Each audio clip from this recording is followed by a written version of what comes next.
Hey, what's up YouTube? It's ReallyRick, and for those of you that watch my channel, you guys know that I rarely make a video that is like genuinely, sincerely, like heavy-duty topic orientated. But after the event of the past couple of days, I feel totally motivated to do so. So if you don't like heavy-duty topics, then don't watch. But you really should, because this might be like one of the most important videos I ever make. Well, like hundreds of thousands of people, I watched the events of the past several days take place in New York City surrounding the Occupy Wall Street movement and the raid on Tuesday of Zuccotti Park, also known as Liberty Plaza, and then yesterday's hashtag N17 day of action. And I watched it through the eyes of a 25-year-old guy by the name of Tim Pool, who has been just called Tim. He's just Tim. But he's also known as iWillOcuupy or Timcast or IndiePool. I'll put all his information down below, but this is a guy that just kind of showed up in New York City and grabbed his camera and started to document the raid on Tuesday. And I don't know how I found it, but I started watching and found myself 14 hours later still watching this guy. And then when there was the talk of the day of action, I spent another like 12 hours yesterday glued to the Ustream. And I don't know how this guy somehow magically seemed to be at the right place at the right time at every pivotal moment of yesterday's events, and it was phenomenal. This guy needs to win a Pulitzer or a Peabody or a Emmy or whatever citizen guerrilla journalist win. To be quite honest, I did not have a positive opinion of the Occupy movement before this week. I mean, my only prior experience and knowledge was watching the events of Occupy Portland and San Francisco and Oakland.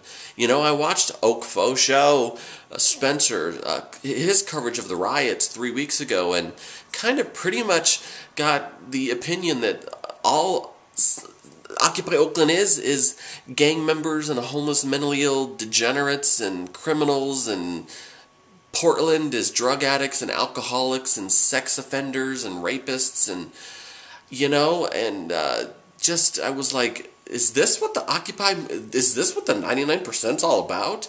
The other 99 changed my opinion.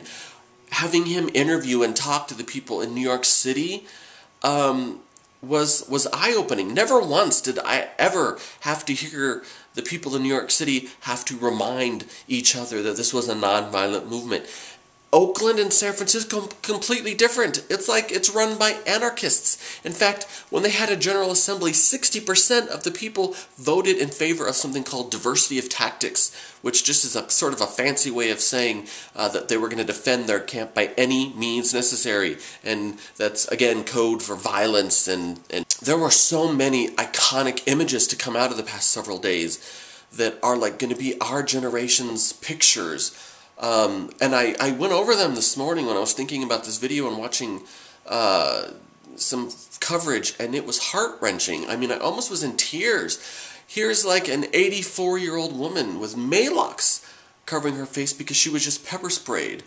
Or seeing Romania, I guess as he is affectionately known, bleeding after he was just brutally assaulted by police, and following a journalist, I think her name's Lucy, from Russia Today, as she's covering the events, and she's getting beaten, and she posts a video, and you hear her sort of lose her cool and say, "I'm a journalist, God damn it, what are you doing?" Council members in New York City getting beat and arrested.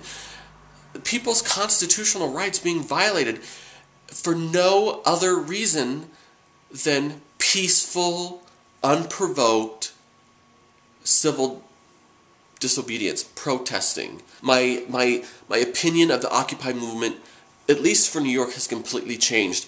All of the other cities, I think, need to rethink what they're doing, and they need to focus highly on what takes place in New York City and model their camp after what goes on in New York City. So Tim Pool, thank you for just the amazing coverage that you did, being the eyes of the people. And while I can't, be there to support you in that way, and can't really do much in the little Tennessee town that I'm in, I can maybe occupy a Walmart here. I can support you financially, and that's what I have done, and I encourage other people to do so. I hope your project, Occumentary, I'll put all the links below, takes off, and you travel across the country and show what the Occupy movement really is about, what the 99% is really about.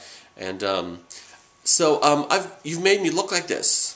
Okay, No Shave Vember made me look like this, and Hours of Assassin's Creed made me look like this. And by the way, Skyrim, God, I hate that game. I can't get into it. But see, I had to throw something levity in there because, God, this is such a heavy topic. So I gotta go. So I'll talk to you guys later. Bye.